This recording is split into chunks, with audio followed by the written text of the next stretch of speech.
seorang dokter spesialis paru-paru di Nabire, Papua, ditemukan wafat secara tidak wajar di rumah dinasnya, tepatnya di perumahan dokter Kelurahan Siriwini, Nabire, Papua Tengah. Dengan kondisi mulut berbusa, badan penuh memar, bahkan tulang rusuknya pun patah. Pewafatan ini terungkap karena adanya bekas air liur dari pelaku yang menempel di dada korban. Oke, jadi kita bahas dulu latar belakang dari dokter ini. Dokter ini bernama Mawarti Susanti atau sering dipanggil Dokter Mawar. Ia tinggal di Jalan Manuruki 2, Lorong 1, Kecamatan Tamalate, Makassar. Diketahui, Dokter Mawar ini adalah alumni Fakultas Kedokteran di Universitas Hasanuddin Makassar pada tahun 2004 lalu.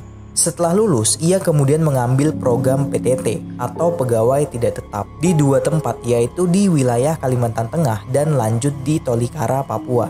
Nah, jadi program PTT ini umumnya diwajibkan bagi seorang dokter yang baru lulus dan harus mengikuti program PTT terlebih dahulu. Koreksi kalau gue salah. Setelah menempuh pendidikan spesialis pulmonologi dan ilmu respirasi di Fakultas Kedokteran Universitas Airlangga, Surabaya, Dr. Mawar pun memilih bertugas di tempat terpencil, yaitu di daerah Nabire, Papua. Ia pun bekerja di RSUD Nabire. Dan menurut keterangan Ketua ID Cabang Nabire, Dr. Mawar ini sudah berdinas sejak 5 tahun lalu. Selama bekerja di Nabire, Dr. Mawar ini banyak berpartisipasi secara aktif dalam kegiatan edukasi yang diadakan oleh ID ataupun pemerintah setempat. Dr. Mawar ini juga dikenal sebagai orang yang ramah dan selalu menolong orang. Gak cuma itu aja, tapi Dr. Mawar ini dikenal sebagai sosok yang penuh dedikasi, cinta dan tanggung jawab terhadap profesinya. Kecintaannya ini dibuktikan dengan menjadi dokter spesialis paru satu-satunya di Nabire, Provinsi Papua Tengah selama 6 tahun. Dan tahun ini merupakan tahun terakhir Dr. Mawar berdinas di Rumah Sakit Nabire, Papua. Kemudian dia berencana akan pindah ke tempat dinas lainnya. Di saat itu pula ia sedang menunggu salah satu juniornya untuk menggantikan posisinya sebagai dokter paru-paru di RSUD Nabire. Di mata keluarganya, Dr. Mawar dikenal sebagai sosok yang sabar, baik, murah senyum, dan rajin ibadah. Bahkan di lingkungan kerjanya pun merasakan hal yang sama dari Dr. Mawar ini. Namun itu semua hanyalah tinggal kenangan setelah mengetahui Dr. Mawar ditemukan wafat di rumah dinasnya, tepatnya di perumahan dokter Kelurahan Siriwini, Nabire, Papua Tengah, pada hari Kamis 9 Maret 2023. Oke, jadi kita bahas kronologinya. Jadi, kejadian berawal saat saksi berinisial M yang merupakan seorang perawat dan juga supir dokter. Saksi ini datang menjemput Dr. Mawar di rumahnya untuk diantar ke tempat praktik di Apotek Pelita sekitar pukul 17.53 WITA. Setibanya di rumah dinasnya Dr. Mawar, saksi ini menunggu di depan rumah tersebut. Tapi setelah sekian lama menunggu, Dr. Mawar ini juga nggak keluar-keluar. Saksi pun berusaha menelpon dan mengirimkan pesan WA ke Dr. Mawar. Namun tidak ada respon sama sekali. Saksi ini pun mencoba mengetuk dan memanggil Dr. Mawar. Setelah beberapa kali diketuk dan dipanggil beberapa kali pun, tapi tetap aja nggak ada respon dari rumah tersebut. Yang diketahui saksi ini, biasanya Dr. Mawar ini tidak pernah telat ketika ia dijemput. Saksi ini pun merasa curiga dan langsung menghubungi saksi berinisial RR dan F, di mana mereka berdua ini adalah seorang perawat apotek Pelita. Di saat itu juga saksi M ini meminta kedua saksi tersebut untuk datang ke rumah dinasnya Dr. Mawar. Sekitar pukul 19.00 WITA, kedua saksi RR dan F tiba di rumah tersebut. Sekali lagi mereka mencoba memanggil Dr. Mawar, namun hasilnya nihil. Akhirnya mereka mencoba membuka paksa salah satu jendela samping rumah.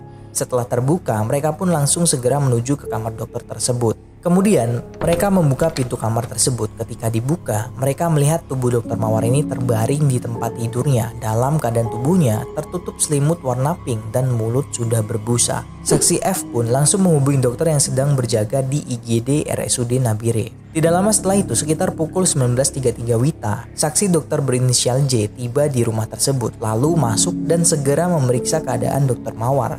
Tapi semuanya sudah terlambat dikarenakan denyut nadi Dr. Mawar sudah tidak terasa dan Dr. Mawar pun dinyatakan meninggal dunia.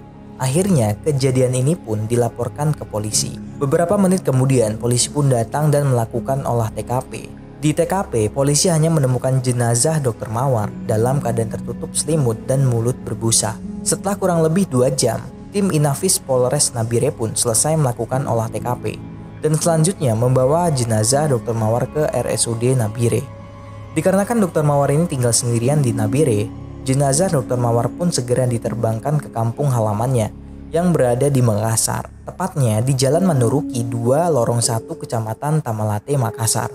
Sebelum diserahkan ke pihak keluarga, jenazah Dr. Mawar ini akan diotopsi di Rumah Sakit Bayangkara, Makassar. Di sisi lain, pihak kepolisian Nabire pun telah melakukan olah TKP sebanyak 4 kali sejak ditemukan jenazah Dr. Mawar ini, mulai dari titik ditemukannya hingga radius 50 meter. Polisi juga memeriksa sebanyak 23 saksi, tapi secara total, sampai kasus ini terungkap, ada 68 saksi yang telah diperiksa. Dari hasil otopsi Rumah Sakit Bayangkara Makassar, ditemukan adanya luka memar pada dada korban, dan ditemukan juga tulang rusuk patah pada bagian kanan dan kiri. Diketahui, penyebab wafatnya Dr. Mawar ini adalah kegagalan pernafasan dikarenakan adanya pecah pada rongga dada kiri dan terkumpulnya udara di rongga pleura, yakni ruang antara paru-paru dan dada. Dan dari hasil pemeriksaan laboratorium terhadap beberapa sampel yang dibawa untuk dilakukan pemeriksaan tidak ditemukan adanya senyawa sianida, alkohol, arsen, pestisida, serta obat-obatan lainnya di dalam tubuh Dr. Mawar.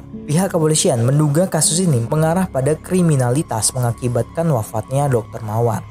Setelah dilakukan penyelidikan mendalam dan mengikuti segala pemeriksaan medis selama kurang lebih 3 minggu, polisi akhirnya bisa mengungkapkan penyebab wafatnya Dr. Mawar. Hal ini disebutkan oleh Kapolda Papua, Irjen Pol Matius D. Fakhiri, saat melakukan konferensi pers yang bertempat di Mapolda Papua pada hari Rabu 29 Maret 2023. Kapolda menyebutkan bahwa setelah bekerja sama dengan beberapa tim medis, yang diantaranya Rumah Sakit Bayangkara Makassar dan Puslapfor Dokes Makassar, ditemukan beberapa DNA yang cocok dengan salah satu saksi yang sebelumnya telah diperiksa.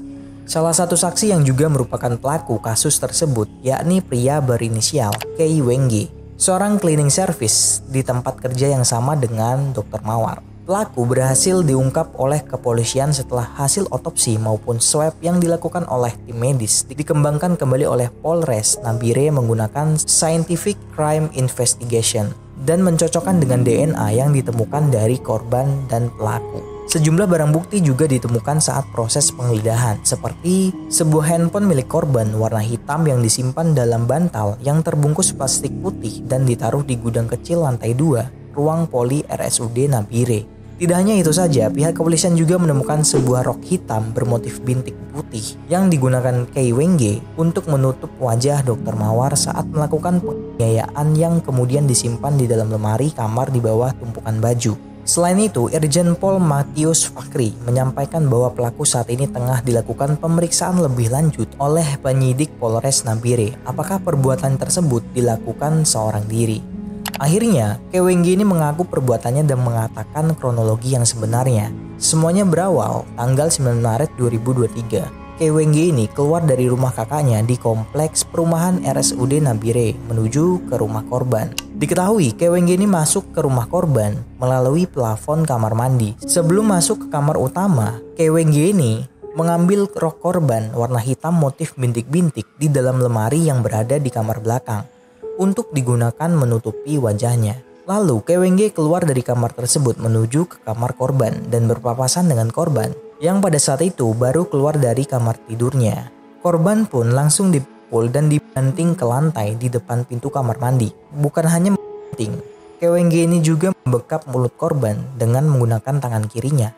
Sementara tangan kanannya memukul dada korban dengan siku berkali-kali. Korban pun berusaha melawan, tetapi apalah daya seorang perempuan tidak memiliki kekuatan yang cukup banyak. Akhirnya Kei Wengge ini korban. Setelah korban tidak bergerak, korban pun diangkat ke tempat tidur. Jasadnya ditutupi selimut warna pink. Lalu Kei Wengge ini membersihkan lantai rumah tersebut dikarenakan korban sempat mengeluarkan air seni. Dan Kei Wengge pun mengambil HP korban lalu kabur lewat pintu belakang. Atas perbuatannya, Kei Wengge ini bisa dijerat pasal 338 KUHP subsidiar pasal 351 ayat 3 KUHP dengan ancaman pidana maksimal 15 tahun penjara. Polisi masih melakukan pendalaman untuk membuktikan bisa tidaknya tersangka ini mendapatkan pasal 340 KUHP terkait pewafatan berencana untuk membuktikan adanya perencanaan dalam perbuatan tersebut untuk memenuhi unsur pasal 340 KUHP, yakni ancaman hukuman wafat atau pidana seumur hidup paling lama 20 tahun. dan penyidik pun masih melakukan pendalaman. Motif sementara menurut keterangan Kewengge, dirinya merasa sakit hati dan kecewa atas perlakuan Dr. Mawar kepadanya. Dikarenakan Dr. Mawar ini melakukan pemotongan upah insentif COVID-19 pada tahun 2020 yang seharusnya Kewengge ini menerima antara 15 juta sampai 17 juta, tapi Kewengge ini hanya menerima uang sebesar 7 juta saja. Jadi menurut kalian ada nggak kejanggalan dari motif Kewengge tersebut? Silakan berspekulasi di komentar. Dan semoga polisi bisa mengungkapkan motif yang sebenarnya. So, thanks for watching.